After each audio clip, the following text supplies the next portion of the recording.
Good afternoon, everybody. I'm delighted that you could join us this afternoon. Welcome to a webinar entitled The Pandemic, Politics and Solidarity, a discussion of Fratelli Tutti, Pope Francis's most recent encyclical. We will run today from about 2 to 3 o'clock and about 20 till 3 or thereabouts. We would welcome questions from everyone watching. So if you could just send us your questions, I will try to get to as many as I possibly can. We have an all-star cast. I must say, I'm astonished that we were able to get the smart people that are going to be here today. So let me introduce them. Meghan Clark is a professor of theology at St. John's University in Queens, and she blogs regularly for America Commonweal, lots of other things. My good friend Massimo Faggioli is professor of theology and religious studies at Villanova, and likewise has a, how should I put this, a robust blog presence. David Gibson is a journalist of repute and is the director of the Center for Religion and Culture at Fordham University. And Damon Silvers is the director of policy and the special counsel to the AFL-CIO. So these are wonderful people that will be able to address this question. So I'm going to try, I'll do these questions for the panel in 2 rounds. So the first round is going to be pretty much alphabetical. So Meghan, if you could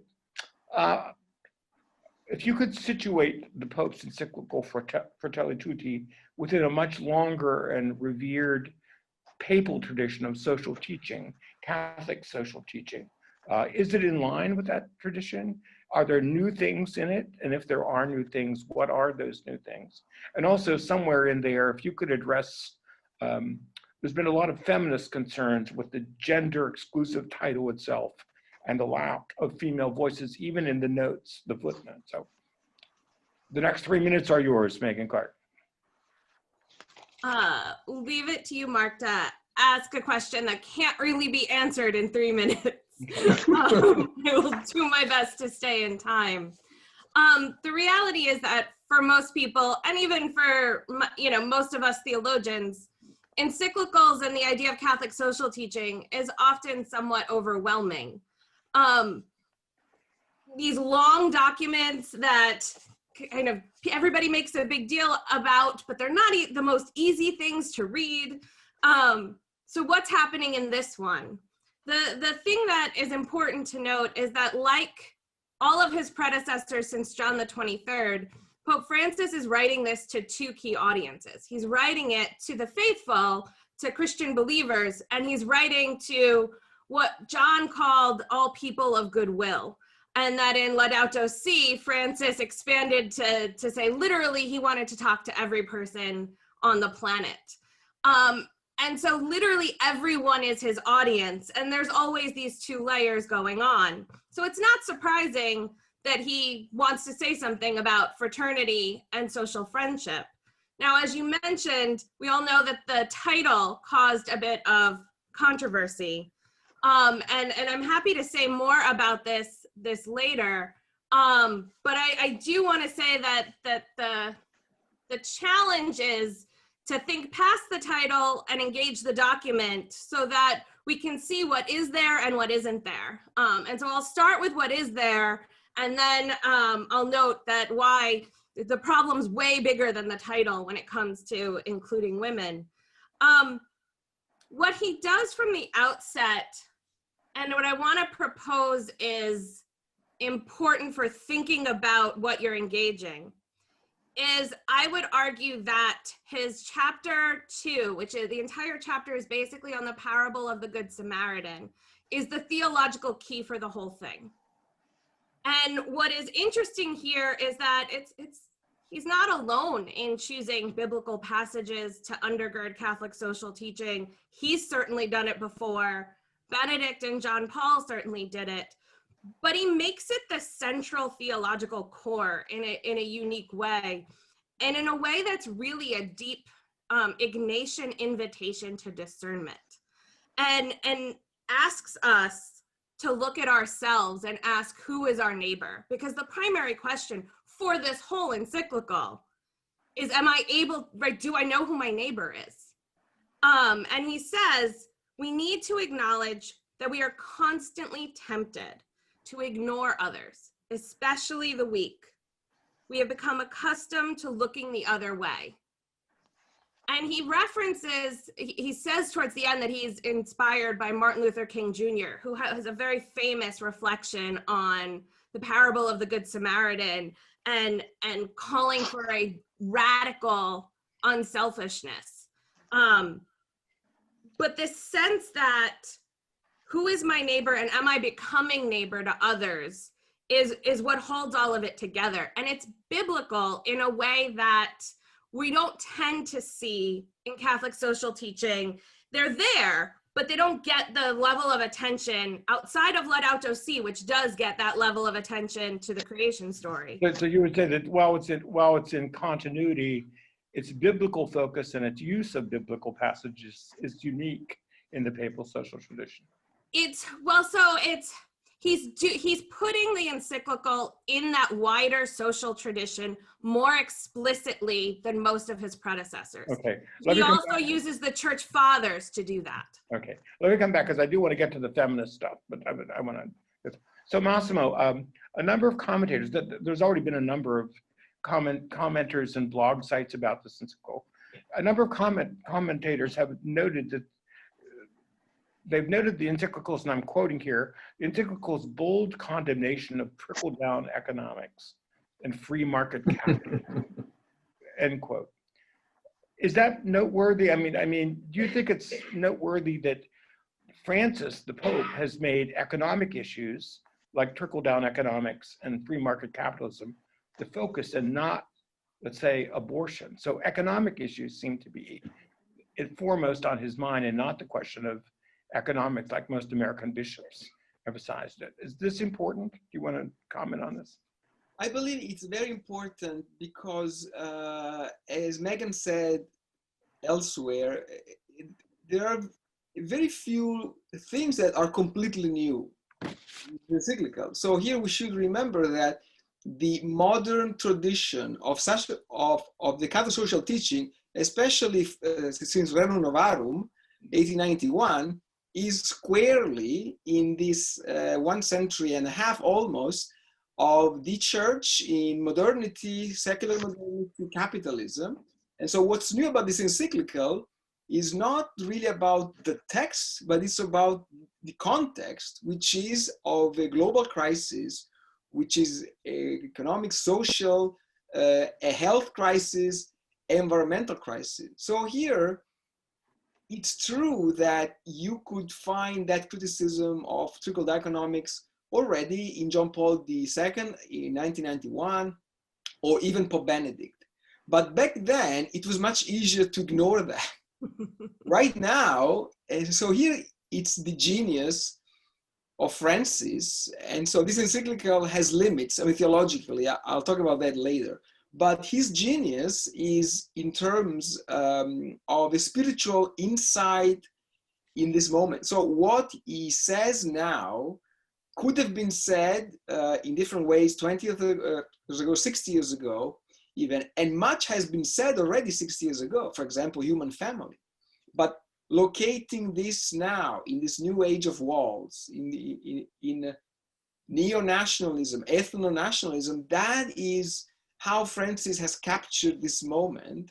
And so this is where I find the new emphasis on what he says on economics, but also on politics, because he shows, in my opinion, a remarkable appreciation for political modernity without hoping that a futuristic postmodernity will solve our modern problems with administration, bureaucracy, state, nation state, and so on. So here there's a mix of a few new accents, new things, and a lot of very traditional things that go back to Pope Leo, but also to the canon lawyers of the 12th century, 13th century, in some sense. But it's this moment of this crisis, and this Pope who's not afraid of putting the Catholic Church squarely in the field, at the side, on behalf of the poor people, or the marginalized. So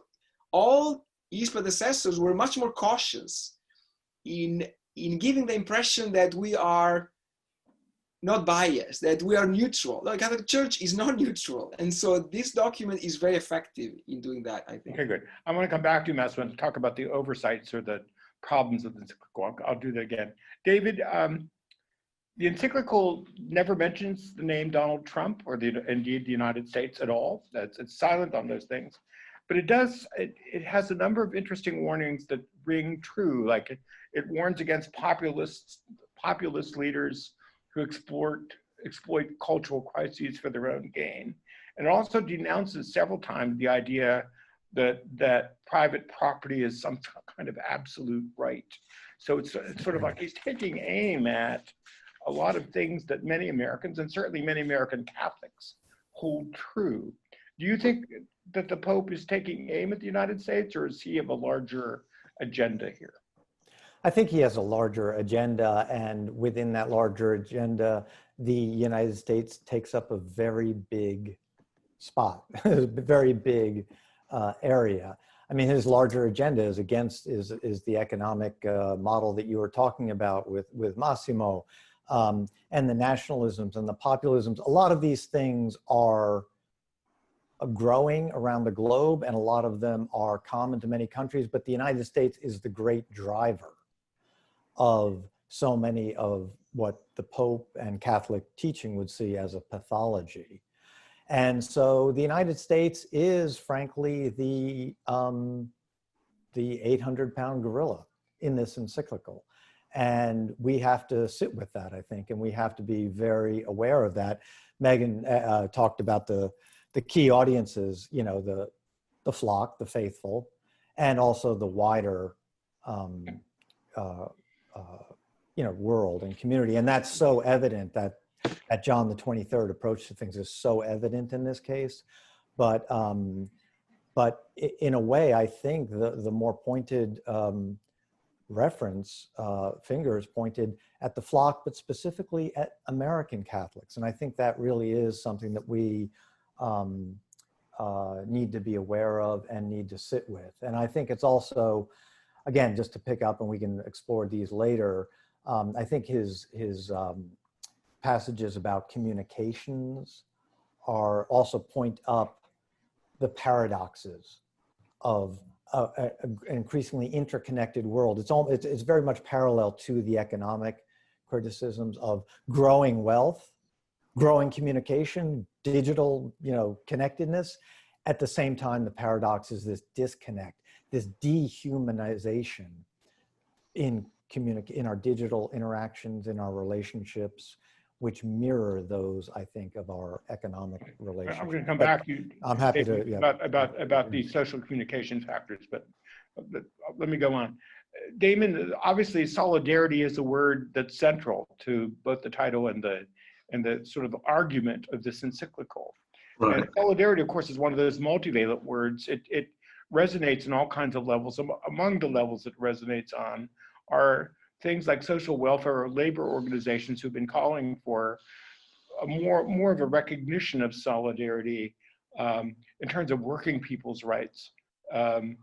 Is this an encyclical that you think working people could resonate with, or is it so theological and both feet planted at 40,000 feet that people would have a hard time understanding what the Pope is saying here? Well, Mark, I think that there's a paradox.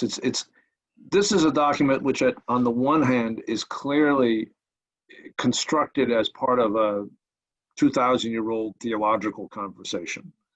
And I can't tell you that the typical union member of whatever religion would necessarily understand those resonances and every aspect of that conversation. I wouldn't pretend to myself.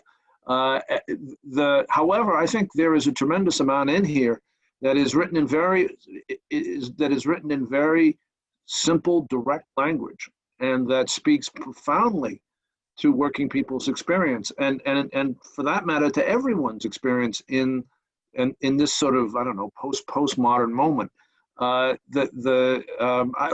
I think in some ways is I mean, it's not my business maybe, but it's unfortunate that there isn't like a digest, like a 2-pager of key quotes here. A clip notes to the Pope's encyclical. So it's like, yeah, well, it's like the Holy Father's, one of the Holy Father's great influences, Martin Luther King, said an awful lot in his short lifetime. We know certain things that he said. There are certain things in this document, in this encyclical, that that I think would speak powerfully to anybody. I think that, well, let's start for a moment, and I'll sort of build on what David said, because it's connected, and come back, I think, to Meghan's, to just a reflection a little bit on some of the controversies surrounding this document. I think that, for starters, that what Pope Francis is trying to do, kind of sociologically or politically, is to assert that there are two destructive forces at work, broadly speaking, in our global society right now, and one is what he occasionally refers to in the encyclical as populism. I think in the American political discourse, this isn't quite right. It's not. It doesn't have the same meaning in our political language.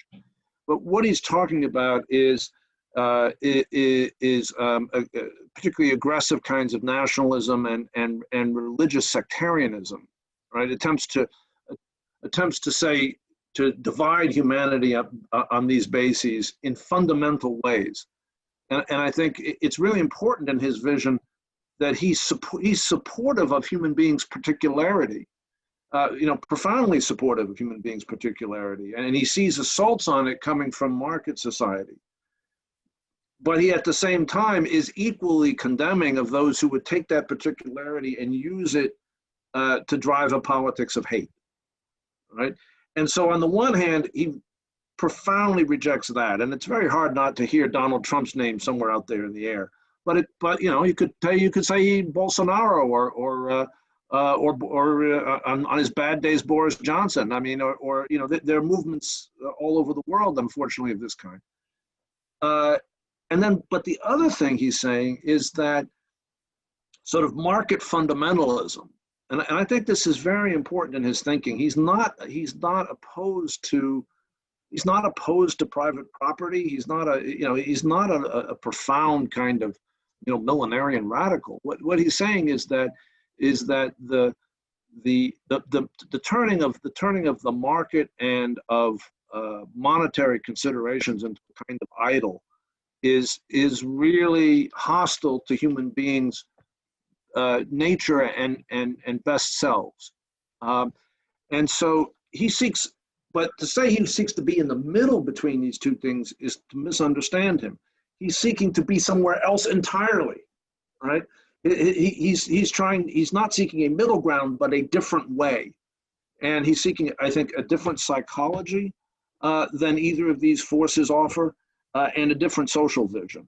And solidarity is at the core. And what he means by solidarity is and he seeks to universalize solidarity. I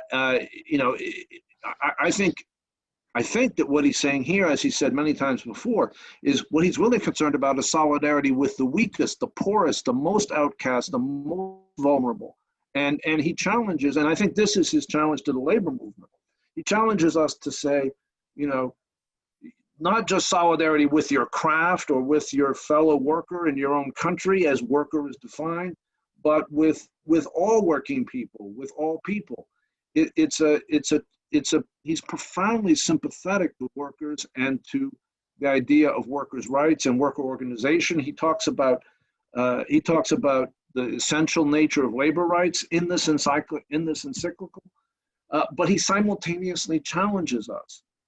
He challenges us to be broader. And I'll just stop here with this observation. I think he gets caught on something, and I think, which is that in his focus on establishing this universality of solidarity and of dignity, he misses the point that if he does not speak to people's individual experiences, not individual, but if he doesn't speak to the particular experiences of people who have been on the losing end of power dynamics, that if he's silent on those things, then he's perceived of and experienced as reinforcing them. Okay, good. I'm going to come back to that, okay, again. Now, Meghan, you've been described by several people as a smart feminist theologian, okay? And you and I have talked a lot about this already. Could you just situate the conversation that's had since the Pope issued this earlier in October about its gender exclusive language and its lack of women's voices? Like, how important is this, do you think? Well, and I think some were surprised, and there are some kind of voices in Catholic social media that seem incapable of understanding why women are so upset. It is about the title, but it is not about the title. It's about what the title represents. And then when you look at the text, right? So everybody knows that the literal translation of the title Fratelli Tutti is brothers all. And I went to a Franciscan high school. I understand all of the history and why Franciscan was writing the way he was writing. But when you get to the text, for all of the inclusive language about men and women and brothers and sisters, there are no women's voices. There are no women's experiences that are referenced. And this is particularly problematic when you look at the topics that the encyclical is addressing, particularly migration, peace building, and human trafficking, right? The fight against modern day slavery. 3 areas where most of the work that's being done is being done by women in communities and by women religious in the Catholic Church's particular context. So to Damon's point about the particularity, here you have women's voices on trafficking, networks of women religious like Talitha Kum that could have been referenced and weren't. You talk about peace building and the kinds of communities he calls for in the section on rejecting violence and peace. It's women in communities. You look at places like Liberia, the Liberian example of an interreligious coming together. But so these gaps make is a gap where the encyclical could be better if it actually had women involved in the drafting and in what influenced it. But really that it exposes underneath it all, which is in some ways my primary critique of the encyclical itself, is that there's not a lot of self-criticism here.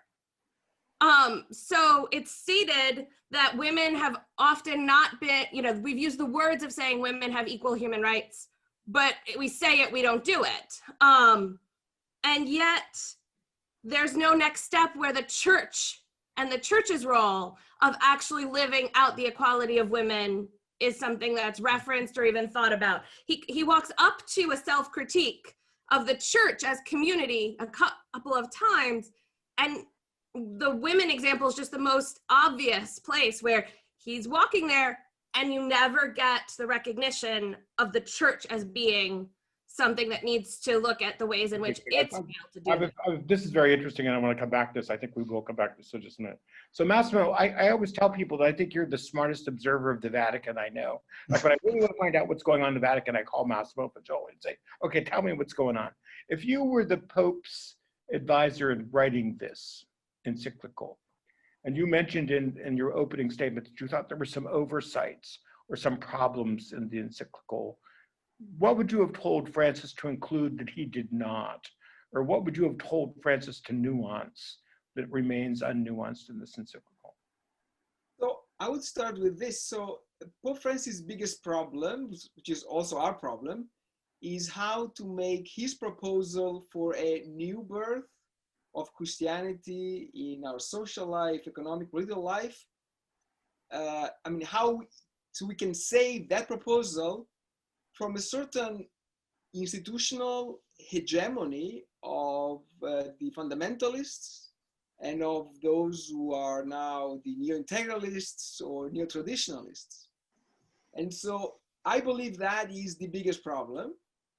And this encyclical is offering a proposal which, whose arguments, whose footnotes make it much easier for these fundamentalists, integralists, traditionalists to dismiss it or to reject it. Because Pope Francis is basically quoting from himself. And I see one really big oversight, which is hard to explain for me, which is most of these ideas on the human family and so on, they are connaturate with Catholicism, but they found a first verbal explication at the Second Vatican Council. And not just Gaudium et Spes, which is referenced, but also Pope John the 23rd, his vision was for one human family, unity of the human family, and so on. And so here, Vatican II, in this encyclical of 40,000 words and so on, it's almost nowhere. And so I believe that in Catholicism right now, there is a problem of where to locate Vatican II in this age where the veteran sentimentality of those who were there is disappearing for, obvious reasons. And the young generation has a problem in connecting with that. So that's just one example, but there are many others. So here you should have found a bigger voice for the tradition of the Catholic Church, which existed even before Francis. And it's sometimes hard to find that, honestly. Okay, interesting, good. David, you're a past master you're a journalist of great repute. You were the city desk editor at Newsday. So you're used to communicating. How well, in terms of social media, let's say, how well does this encyclical communicate the Pope's message or the church's message, especially in places like North America, where there's sort of a culture war going on, especially in social media, I would say, that influences people? Could the Pope have been clearer in some things?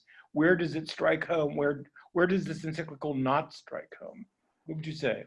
Well, I think that when Damon was speaking, and Damon, who knows as much as any of us does about papal language and encyclicals and Catholic social teaching, I was, and about the problems of kind of dealing with an encyclical, I was putting in mind of the classic Al Smith story, and he was attacked for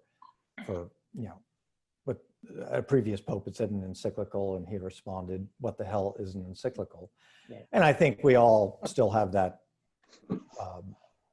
look when we, how many words is this? It's 80,000 words or something, and 280 paragraphs and footnotes and the whole thing.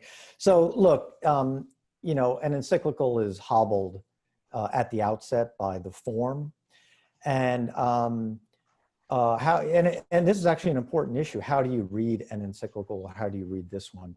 And I think you need to break it up into segments. And again, the segment I was kind of interested in was his the main one. It's early on. It's 8 paragraphs under the illusion of communication, and it's a really sharp diagnosis of where we are. But does he fall prey to his own? Is there a failure to communicate? And how would you? Nobody under 40 will get that reference, but go rent Cool Hand Luke right after this, and you'll enjoy that so much more. But there is a real problem, in community. You need to break this up into bits, and it is worth digesting that way.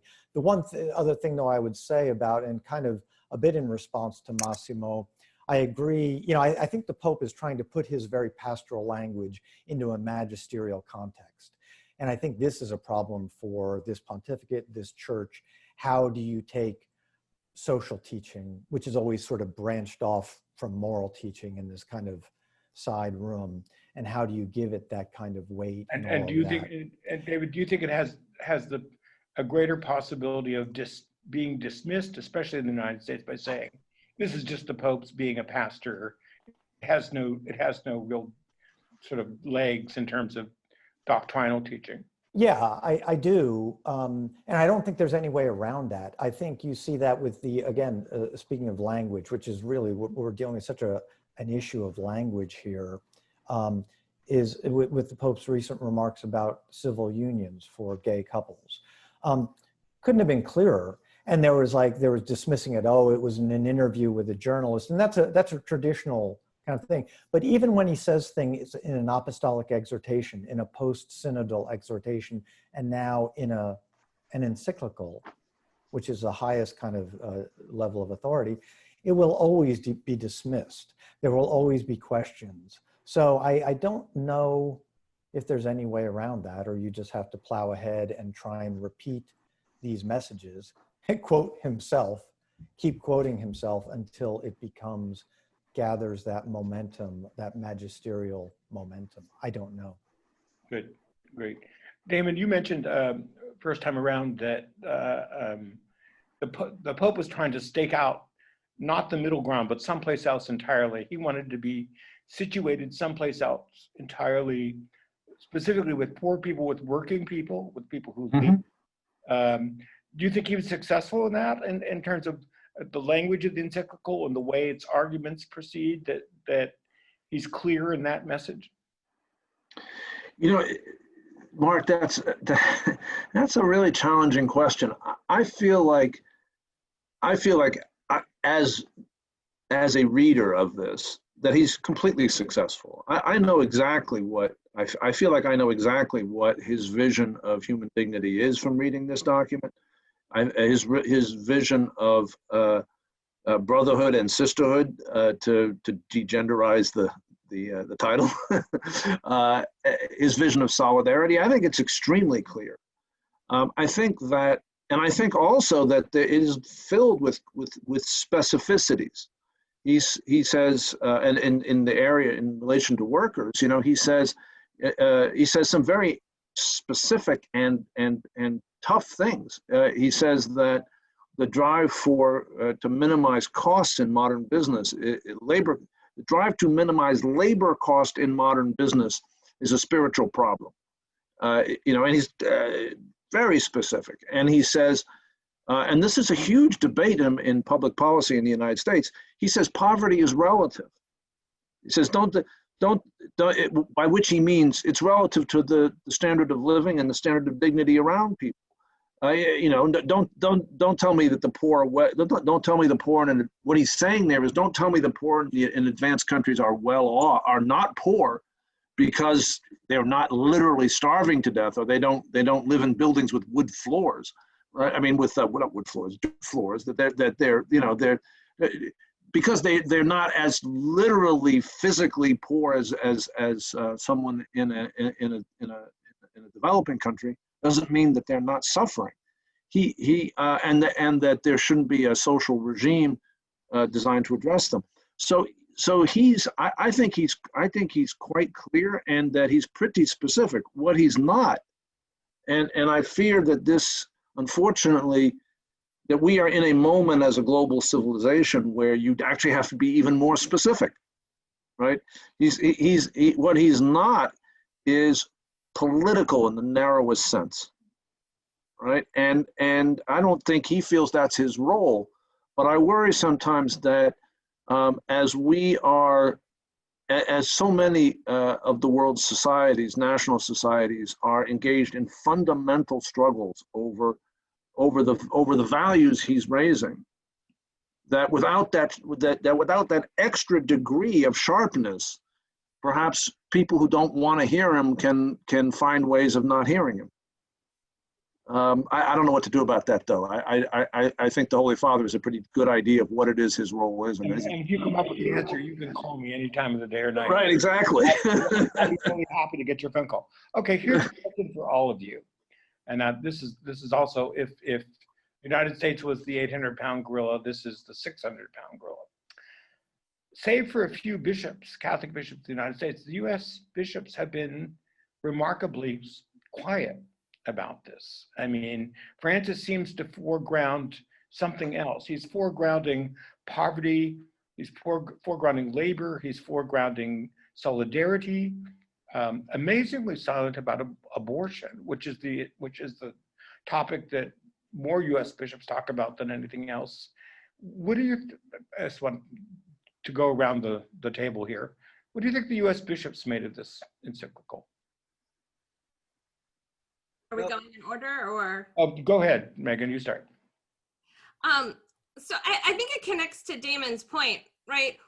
Part of why it strikes everybody, all of us, and a lot of others, that the Pope does it right, the lack of that political edge, is precisely because of how much of a political edge the USCCB and so many, there's still the minority, but the minority in the US bishops have very large microphones. And so there feels like there's no counterweight, because those who have a proper sense of what their role is as a bishop or as the Pope won't do what some other bishops are perfectly willing to do. So they become, in a sense, a victim of their own good ecclesiology in some key ways, in response to some really bad ecclesiology. It's been interesting to see very little attention, but I think that's why Pope Francis, it's important that he does cite himself so much in this, because what you find in those citations is a whole lot of speeches and very concrete things he's said and done to the people that are being ignored in the US context, are being ignored by a huge percentage of our clergy and our bishops. And it gives them a weight that they didn't have when it was just his speech to the world popular movements. And now it's in an encyclical, and it's officially in his magisterium in a way that they're still going to ignore it, but it's still there in a different way. Okay, great. Massimo, what do you think?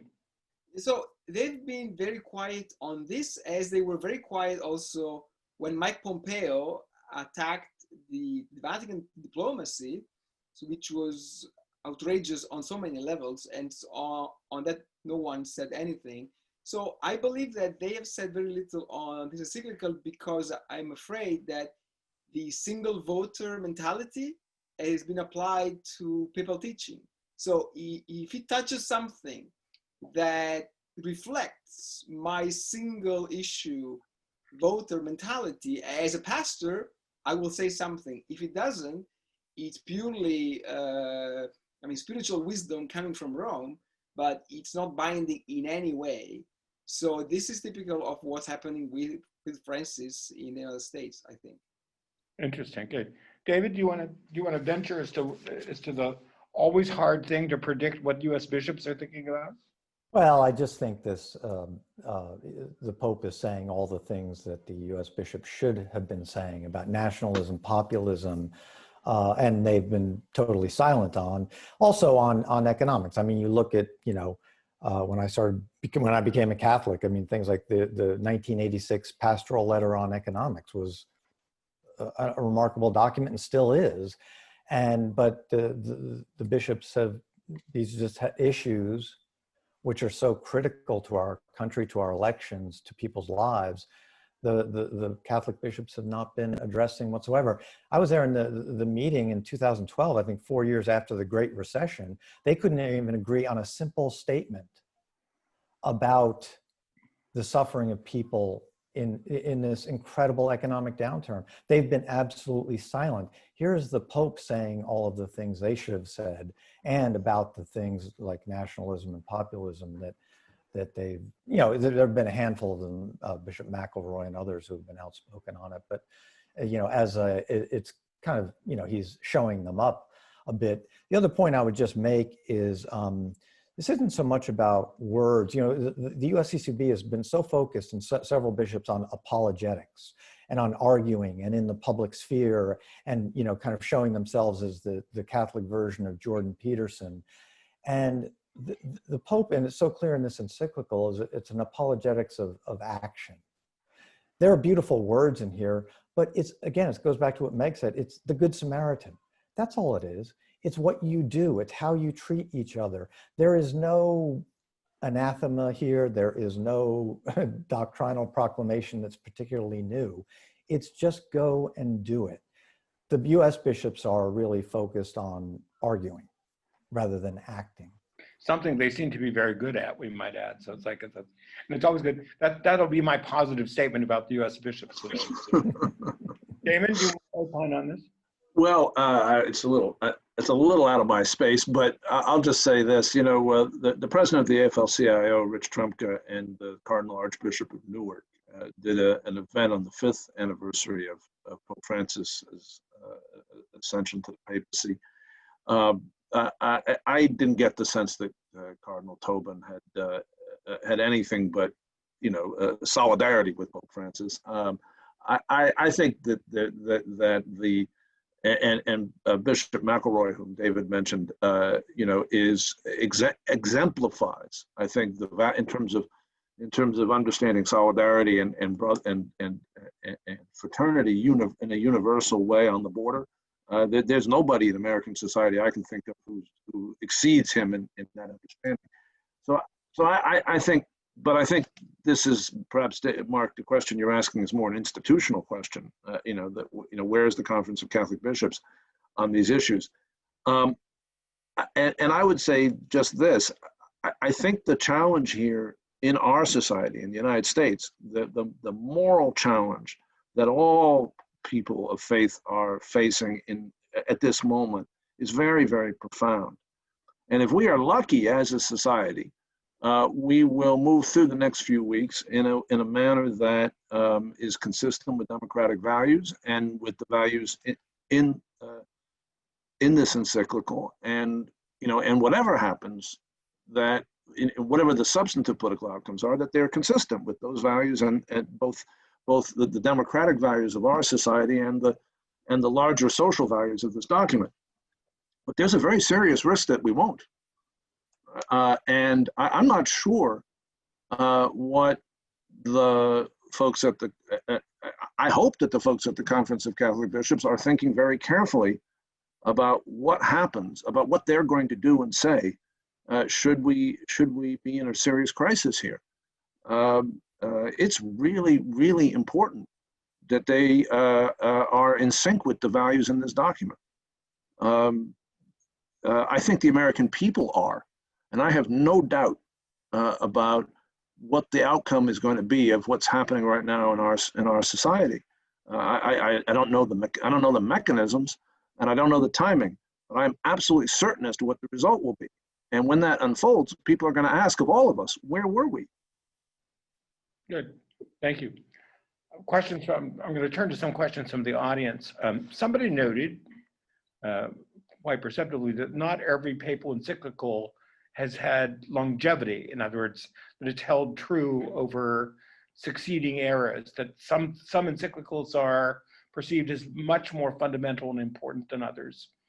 How would you rank Fratelli Tutti? Is this an encyclical that's going to be read generations from now, or is this addressing the kind of things that are so current that perhaps it will date itself out? What do you think? Well, I think that, so it's true that most of the encyclicals that have been published by popes, especially since the early 19th century, which is the age of the encyclicals, have been forgotten. It's different for social encyclical, though.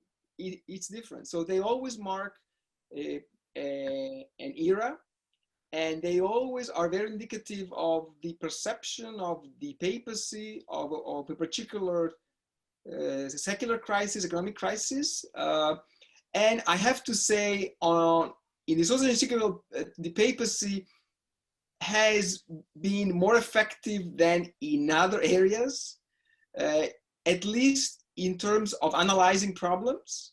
So I believe that this encyclical will be read for a long time. It's not going to be the last social encyclical. It could be the last encyclical of Pope Francis. It could be what Pacem in Terris was for Pope John, so which was his testament, his living will, and this could be also Fratelli Tutti for Francis. Anybody else want to opine on this? I just want to say to that last point, I hope not. But that's just, I mean, I hope we get more encyclicals from him. I hope there is a way. I see Massimo's point, because there's a vision and totality here where it feels a bit like Pachamentaris, and that worries me because I think we as a church need more from him in the coming years. But I think there is something here that does feel like Pachamentaris called us to be different, and the challenge is we still haven't lived up to what Pachamentaris asked us to be, and now Francis is asking us again with more urgency. And I think the Pope Francis doesn't seem like someone who really invests a lot in encyclicals, you know, the way some others, you know, a Benedict or a John Paul II, with that great intellectual tradition that they valued so highly.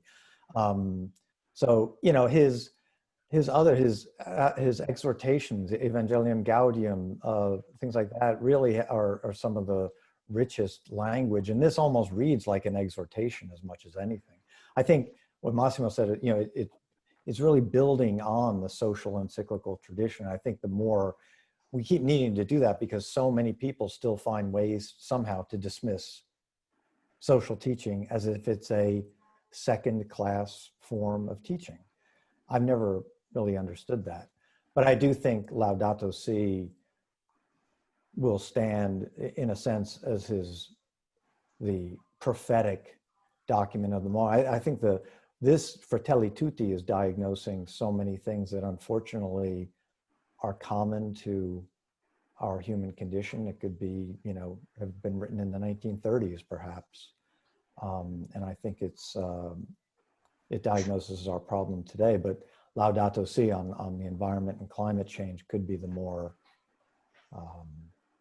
let's hope not Cassandra-like document.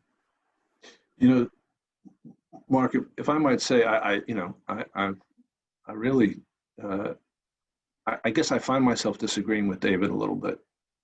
I don't doubt. I don't mean to diminish. I don't mean to diminish in any respect Laudato Si as a document and as an intervention in the global debate. But I think that the core of what is going on in this document is, and David's reference in the 1930s, in a way, that's the point, right? The point is that a document that spoke to the sort of the sickness that was infecting global society in the 1930s is relevant today. The fact that that is true is the point. Mm-hmm.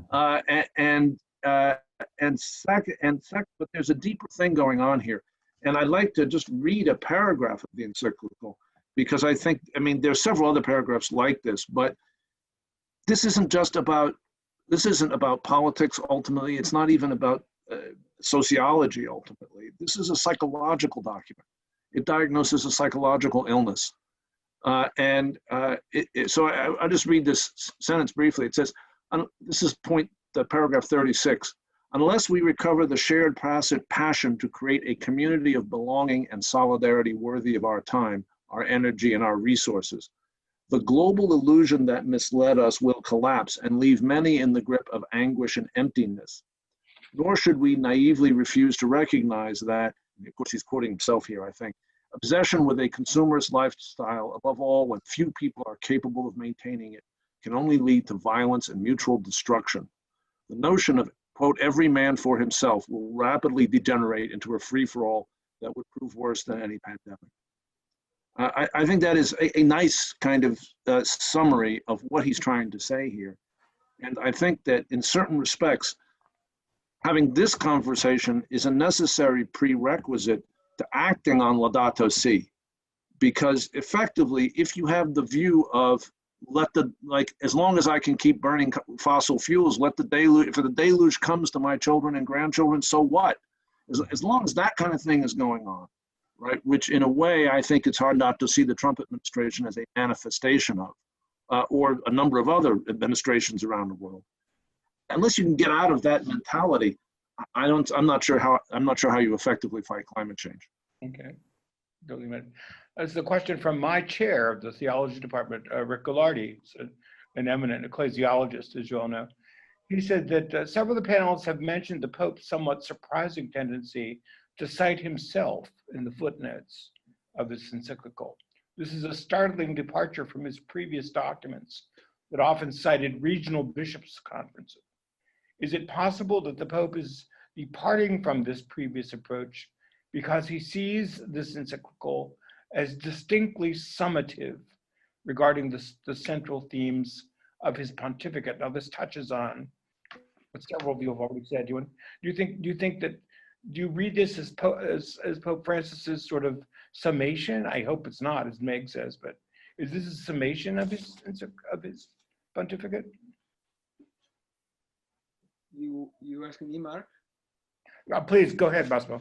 So I believe this question is onto something that I believe has to do not only with the fact that we are clearly in the second phase of his pontificate, which I don't know if it has another 7 years or 8 years, but also it has to do with a few changes in the drafting team around Francis, which was made of different names, more names for his previous documents.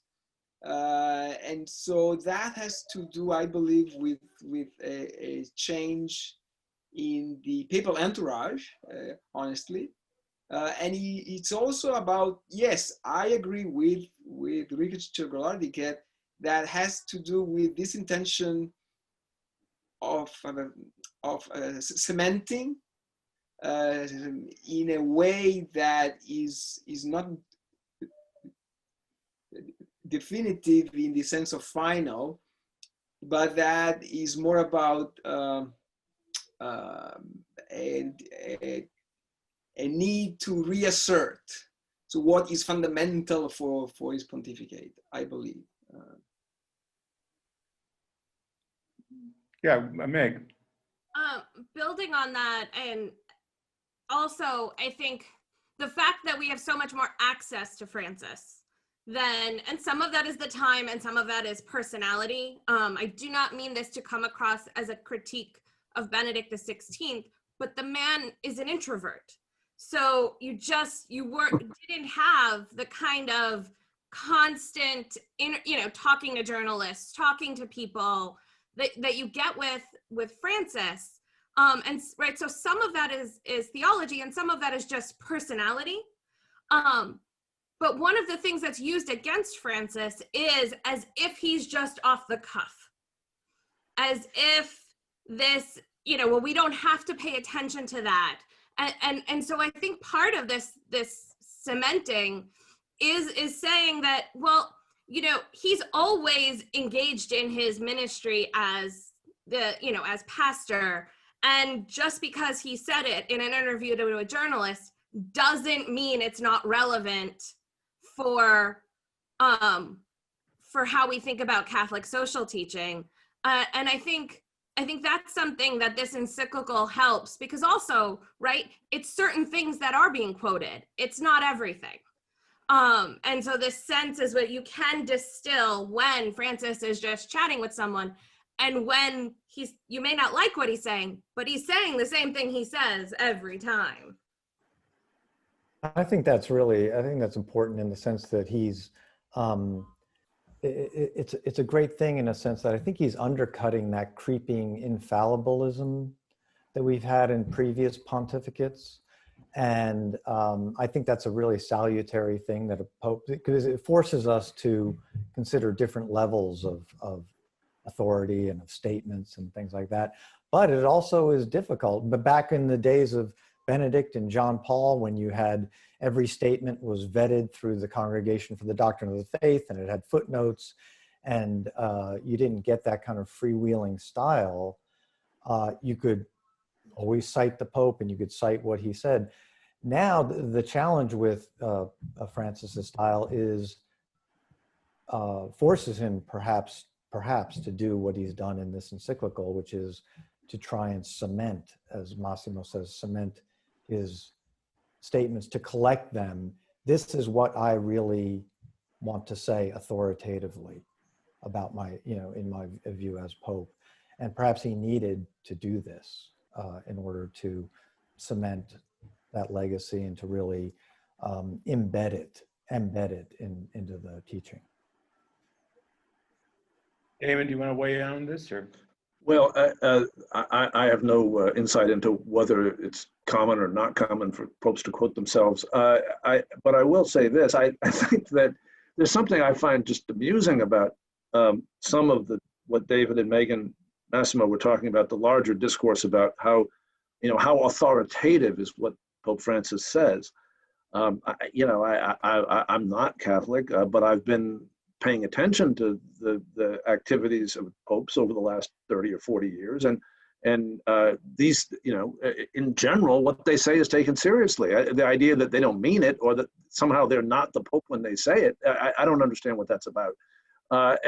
And also, but what I'm struck by is that the attempts to minimize by some people, by sort of people have sort of off on a libertarian jaunt, to minimize what Pope Francis says, seems to me to be sort of misbegotten in a different way. That what's in here is so kind of mainstream in not just in the Catholic Church and in Catholic social teaching. It's what's in here about the role of work, the dignity of work, the limits of market thinking. This is not new. This is fundamental. It's fundamental to the way in which the Catholic Church has interacted with modern society. And I don't. And by the way, not just the Catholic Church. This is profound. This speaks profoundly and is in dialogue with the African American Protestant religious tradition, with the Jewish religious tradition, with the Muslim religious tradition. We all hold some of these these sort of critiques of these impoverished notions of what it is to be human. We all hold these in common, and they're in some respects thousands of years old. They even predate the existence of the church, but they're absolutely central. He's not making it up that St. Francis would have understood what he was talking about, and so I'd like. There's an aspect of this whole discourse about is he. Which hat is he wearing when he says it? I don't get that. Interesting. One last question, okay. As all of you know, better certainly than I and most, Catholic social media has taken on a life of its own in the past couple of years. And just keeping up with the blog sites has become my second job, sort of like, oh, look what they said today.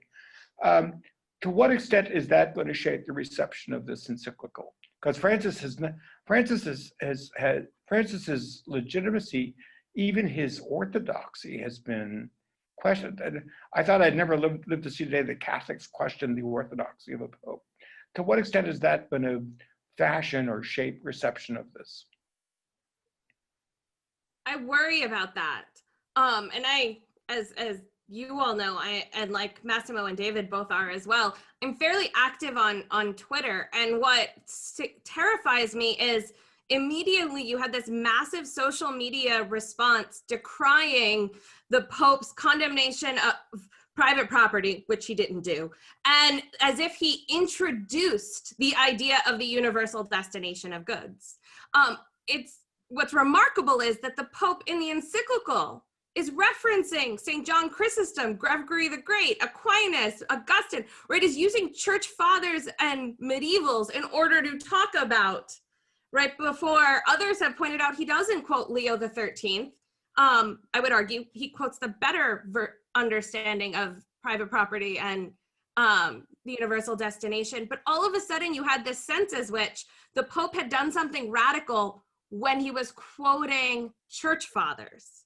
And I was interviewed for a newspaper report, and a Thomist at Dominican House of Studies was also in part of the article. And the headline was, theologians support Francis, others disagree, right? Like as if, well, others say he's not in the tradition, as if this is how it now works.